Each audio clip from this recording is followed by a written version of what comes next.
Bismillahirrahmanirrahim. Melaknat termasuk perbuatan yang tercela, baik melaknat binatang, benda mati, apalagi manusia. Ini jelas diharamkan. Dalam hal ini Rasulullah SAW berkata, seorang mukmin itu bukan orang yang suka mengutuk. Rasulullah SAW bersabda, jangan kalian saling mengutuk dengan kata laknat Allah, murka Allah, atau neraka jahanam. Hudzaifah berkata, kaum yang saling mengutuk pasti akan menanggung akibat ucapannya. Imran ibnu Husain berkata, ketika Rasulullah SAW dalam perjalanan, tiba-tiba beliau bertemu dengan wanita Ansor yang berada di atas untanya. Karena merasa kesal terhadap untanya, maka wanita itu mengutuknya. Lalu Rasulullah berkata, ambillah sesuatu yang berada di atas unta itu, lalu lepaskan pelananya, karena unta itu telah terkutuk. Imran ibnu Husain berkata, aku melihat unta itu sedang berjalan-jalan di tengah-tengah manusia. Tidak ada seorang pun yang mengganggunya. Aisyah radhiyallahu anha berkata, ketika Rasulullah SAW mendengar Abu Bakar mengutuk sebagian budaknya, beliau menoleh kepadanya seraya berkata, wahai Abu Bakar, apakah orang-orang siddiq itu pengutuk? Demi Tuhan yang merawat Ka'bah, jangan sekali-kali berbuat demikian. Rasulullah SAW mengulangi ucapannya itu sampai 2 atau 3 kali. Kemudian Abu Bakar memerdekakan budaknya pada hari itu juga, dan ia datang kepada Rasulullah SAW lalu berkata, aku tidak akan mengulanginya lagi. Rasulullah SAW bersabda, para pengutuk itu tidak dapat menjadi orang yang bisa memberi syafaat dan menjadi saksi pada hari kiamat. Anas radhiyallahu an berkata, ada seseorang bersama Rasulullah di atas untanya. Tiba-tiba lelaki itu mengutuk untanya. Maka beliau berkata, wahai hamba Allah, engkau jangan ikut bersama kami di atas unta yang terkutuk ini. Rasulullah berkata demikian karena mengingkari ucapan orang itu. Kutukan adalah penolakan dan penjauhan dari Allah. Maka kutukan tidak boleh ditujukan kepada siapapun, kecuali kepada orang yang memiliki sifat yang membuatnya jauh dari Allah. Sifat itu adalah kekufuran dan kezaliman. Maka boleh berkata, mudah-mudahan kutukan Allah menimpa orang-orang yang zalim dan orang-orang kafir. Dalam mengutuk, hendaknya seseorang mengikuti ketentuan yang telah dijelaskan dalam syariat. Karena dalam laknat terdapat bahaya.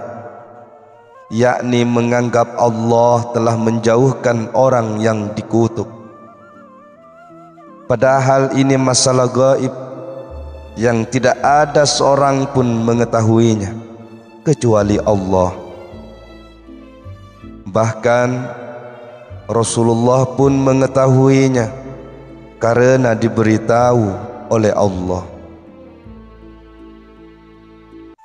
Ada 3 golongan yang pantas mendapat kutukan, yaitu yang pertama pelaku kekufuran, yang kedua pelaku bid'ah, dan yang ketiga pelaku kefasikan. Tingkatan kutukan itu juga dibagi atas 3 bagian. Tingkatan pertama mengutuk secara umum, seperti ucapanmu, semoga Allah mengutuk orang-orang kafir, para pelaku bid'ah, dan orang-orang fasik. Tingkatan kedua mengutuk dengan sifat yang lebih khusus, misalnya ucapan seseorang, semoga Allah mengutuk orang Yahudi, orang Nasrani, orang Majusi, golongan Khawarij, Qadariyah, orang-orang yang berzina, dan para pemakan riba. Mengutuk dengan ucapan yang demikian itu diperbolehkan, tetapi mengutuk dalam masalah bid'ah berbahaya, karena untuk mengetahui bid'ah itu amat sulit dan tidak ada ketentuan langsung dari Rasulullah sallallahu alaihi wasallam mengenai hal ini. Untuk itu, kutukan dalam bid'ah sebaiknya dihindarkan dari orang awam, karena hal itu akan mengundang pertentangan dan mengobarkan konflik di masyarakat. Tingkatan ketiga mengutuk orang tertentu. Ini amat berbahaya dan dilarang, seperti ucapan semoga Zaid dilaknat Allah, meskipun kenyataannya Zaid itu kafir, fasik, atau pelaku bid'ah. Boleh melaknat orang yang dikutuk dengan tegas oleh syariat Islam, seperti halnya ucapan semoga Fir'aun dikutuk Allah dan semoga Abu Jahal dikutuk Allah, karena mereka telah jelas-jelas mati dalam keadaan kufur, dan hal itu dijelaskan dalam agama. Adapun melaknat orang tertentu yang hidup sezaman, sebagaimana ucapan seseorang Zaid dilaknat Allah dan kenyataannya memang dia orang Yahudi umpamanya, maka yang demikian ini berbahaya dan berisiko besar, karena masih ada kemungkinan dia mendapat hidayah dan masuk Islam kemudian mati saat ia mendekatkan diri kepada Allah. Lalu bagaimana bisa ia dianggap sebagai terkutuk? Bila engkau bertanya, mengapa mengutuk orang kafir itu tidak boleh, padahal kenyataannya ia memang terkutuk pada waktu itu? Bukankah hal ini sama dengan kita mengatakan kepada orang muslim, mudah-mudahan ia diberi rahmat oleh Allah, karena pada waktu itu ia seorang muslim, meskipun ada tanda-tanda ia akan murtad. Ketahuilah, sesungguhnya ucapan kita semoga ia diberi rahmat oleh Allah Artinya, semoga Allah menetapkan ia dalam Islam, karena keislamannya itu menyebabkan ia mendapat rahmat, dan semoga ia tetap taat kepada Allah. Tidak mungkin seseorang mengatakan, semoga Allah menetapkan orang kafir itu selalu dalam kekufurannya, sehingga bisa menyebabkan dirinya terkutuk. Ucapan seperti ini merupakan bentuk permohonan seseorang agar orang lain tetap kafir. Permohonan seperti ini saja sudah kufur. Yang diperbolehkan adalah mengutuk dengan ucapan, semoga Allah mengutuknya jika ia mati dalam keadaan kufur, dan semoga Allah tidak mengutuknya jika ia mati dalam keadaan Islam. Namun ini tetap berbahaya, karena menyangkut sesuatu yang gaib. Yang baik adalah meninggalkan kutukan. Jika engkau sudah mengetahui bahwa sikap ini berlaku terhadap orang kafir, apalagi jika kita berhadapan dengan orang yang fasik atau pelaku bid'ah, maka lebih baik menghindar dari bahaya mengutuk orang tertentu. Sebab kondisi seseorang berubah-ubah, termasuk mengenai akidahnya, kecuali orang yang telah diberitahu oleh Rasulullah SAW, maka diperbolehkan memberitahukan siapa yang pernah mendapatkan kutukan beliau itu, seperti yang tertuang dalam doa beliau, ya Allah, bereskanlah Abu Jahal, Ibnu Hisham, dan Utbah Ibnu Rabi'ah. Rasulullah pernah menyebut sekelompok orang yang terbunuh dalam keadaan kufur dalam perang Badar, sampai orang yang tidak diketahui nasib akhirnya pun juga dikutuk oleh beliau. Lalu beliau dilarang mengucapkan kutukan itu. Ada riwayat yang mengatakan bahwa Rasulullah SAW pernah mengutuk orang-orang yang membunuh penduduk sumur Maunah dalam kunutnya selama 1 bulan. Lalu turunlah ayat, dalam urusan ini engkau tidak punya wewenang sama sekali. Apakah Allah menerima taubat mereka atau menyiksanya? Sesungguhnya mereka itu orang-orang zalim. Maksudnya, mungkin saja suatu saat mereka masuk Islam. Maka dari mana engkau mengetahui bahwa mereka terkutuk? Orang yang jelas-jelas mati dalam keadaan kufur boleh dikutuk dan dicela, asalkan tidak sampai menyakiti keluarganya. Diriwayatkan bahwa Rasulullah SAW bertanya kepada Abu Bakar tentang kuburan yang dilaluinya saat hendak ke Taif.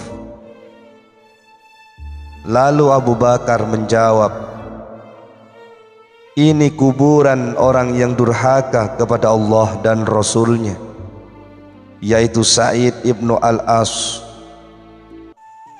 Maka putranya Amru ibnu Sa'id marah dan berkata, ya Rasulullah, ini adalah kuburan orang yang memberi makan dan menghilangkan beban berat dari Abi Quhafah. Abu Bakar pun menimpali,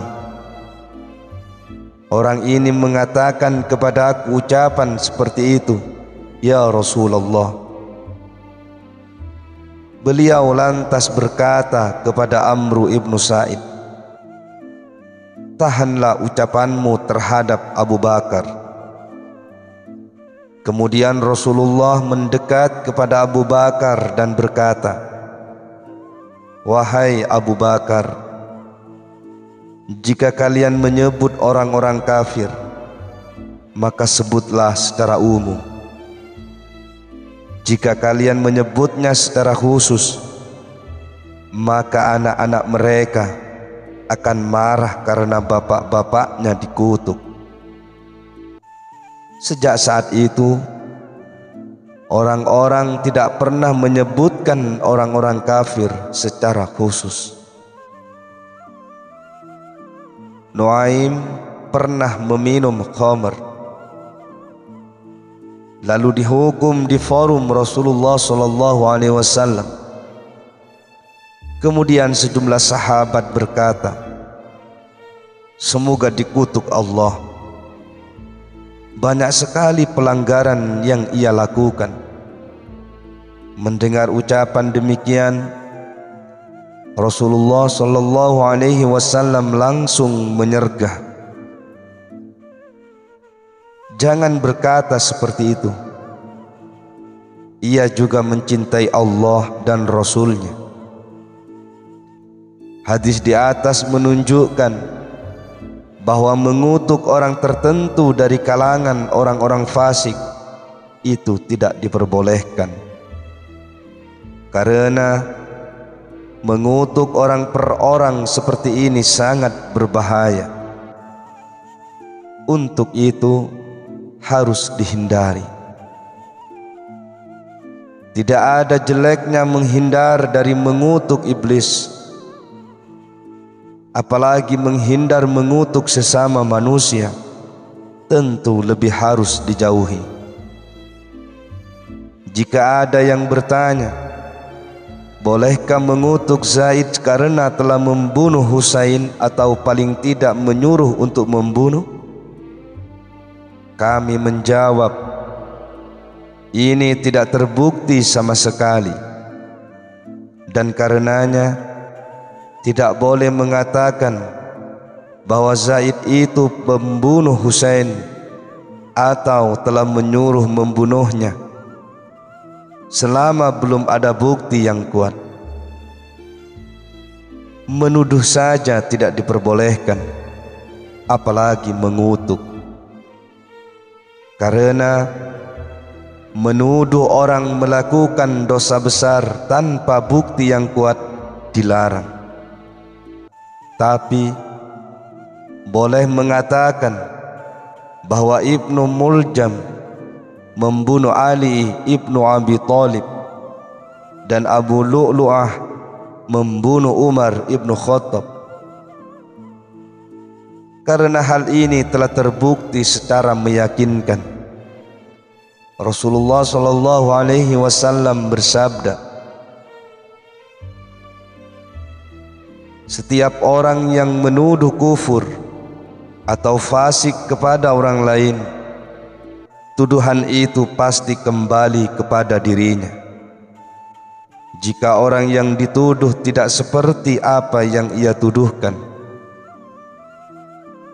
Rasulullah SAW berkata, setiap ada orang yang menuduh kekafiran orang lain, maka kekufuran itu akan kembali kepada salah satunya. Jika orang yang dituduh kafir itu memang kafir, maka ia seperti apa yang dikatakan. Jika ia tidak kafir, maka orang yang menuduh menjadi kafir karena telah mengkafirkan orang itu. Maksud hadis di atas adalah orang yang menuduh orang lain sebagai kafir, sedang ia tahu bahwa orang yang dituduh adalah orang Islam, maka kekafiran itu akan kembali kepadanya. Ia menuduh orang tersebut sebagai kafir hanya karena ia berbuat bid'ah atau yang lainnya. dan orang yang berbuat bid'ah hanya dianggap bersalah, bukan kafir. Mu'adz ibnu Jabal berkata, Rasulullah sallallahu alaihi wasallam bersabda kepadaku, aku melarangmu dari mencaci orang muslim atau menentang pemimpin yang adil. Mencaci orang yang sudah mati lebih dilarang. Masruq berkata, aku menemui Aisyah radhiyallahu anha, lalu ia bertanya, apa yang telah dilakukan oleh fulan? Semoga Allah mengutuknya. Aku menjawab, ia telah meninggal dunia. Aisyah radhiyallahu anha lalu berkata, semoga Allah merahmatinya. Aku lantas bertanya, mengapa engkau sekarang mendoakannya? Jawab Aisyah radhiyallahu anha, Rasulullah sallallahu alaihi wasallam pernah bersabda, jangan mencaci orang yang telah mati, karena mereka telah sampai kepada apa yang diperbuatnya. Rasulullah sallallahu alaihi wasallam berkata, janganlah mencaci orang yang telah mati, karena dengan cacian itu engkau akan menyakitkan orang yang masih hidup. Rasulullah sallallahu alaihi wasallam bersabda, wahai manusia, jagalah aku pada sahabat-sahabatku, saudara-saudaraku, dan semendaku. Jangan mencaci mereka. Wahai manusia, jika orang telah mati, maka sebutlah kebaikannya. Jika ada orang bertanya, apakah boleh mengatakan, semoga pembunuh Husain dikutuk oleh Allah? Maka kami menjawab, yang benar adalah mengatakan, jika pembunuh Husain itu mati sebelum bertobat, mudah-mudahan ia dikutuk oleh Allah. Wahsy ibnu Harb telah membunuh Hamzah, paman Rasulullah sallallahu alaihi wasallam. Kemudian ia bertobat dari kekufuran. Karena itu ia tidak boleh dikutuk. Membunuh memang dosa besar, tetapi tidak sampai pada tingkat kufur. Meskipun tidak ada kejelasan apakah seorang pembunuh telah bertobat atau belum, mengutuknya adalah berbahaya, dan sikap diam itu lebih menyelamatkan diri. Karena itu diam lebih utama. Kami perlu menjelaskan hal ini, karena umumnya orang memandang remeh terhadap kutukan, sebab lisan sudah terbiasa mengatakannya. Padahal orang mukmin itu bukan pengutuk dan penghujat. Tidak baik jika ia memandang remeh dan membiasakan diri untuk mengutuk, kecuali terhadap orang-orang yang mati kafir atau kepada golongan yang jelas-jelas kekafiran dan kezalimannya. Itu pun tidak boleh menyebut nama orang tertentu. Oleh karena itu, daripada sibuk dengan urusan kutuk mengutuk, lebih baik berzikir kepada Allah. Jika tidak, maka diam adalah keselamatan. Makki ibnu Ibrahim berkata, pada waktu aku berada di dekat Ibnu Aun, tiba-tiba ada sekelompok orang menyebut-nyebut Bilal ibnu Abi Burdah dan mengutuknya, sedangkan Ibnu Aun tetap diam. Mereka lantas bertanya, Hai Ibnu Aun, aku menyebut-nyebut Bilal ibnu Abi Burdah karena ia telah menyakiti dan berbuat dosa kepadamu.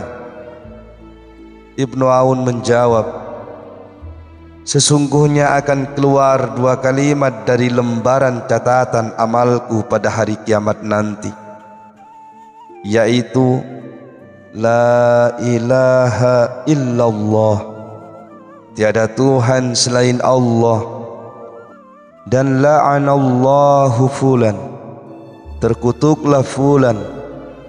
Maka keluarnya kalimat La ilaha illallah lebih aku suka daripada keluarnya kalimat la'anallahu fulan.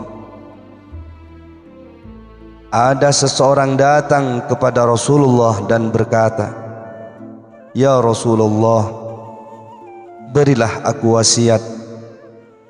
Maka beliau pun berkata, aku berwasiat kepadamu, jangan menjadi pengutuk. Ibnu Umar berkata, orang yang paling dibenci oleh Allah adalah penggunjing dan pengutuk. Sebagian ulama berkata, mengutuk orang mukmin sama dengan membunuhnya. Abi Qatadah berkata, dikatakan bahwa orang yang mengutuk orang mukmin sama dengan membunuhnya. Sesuatu yang mendekati kutukan adalah doa yang jelek, meskipun terhadap orang zalim, seperti doa semoga Allah tidak menyehatkannya dan semoga Allah tidak menyelamatkannya, atau doa-doa yang sejenis dengannya. Semua itu merupakan perbuatan tercela yang bisa mendatangkan petaka bagi pelakunya.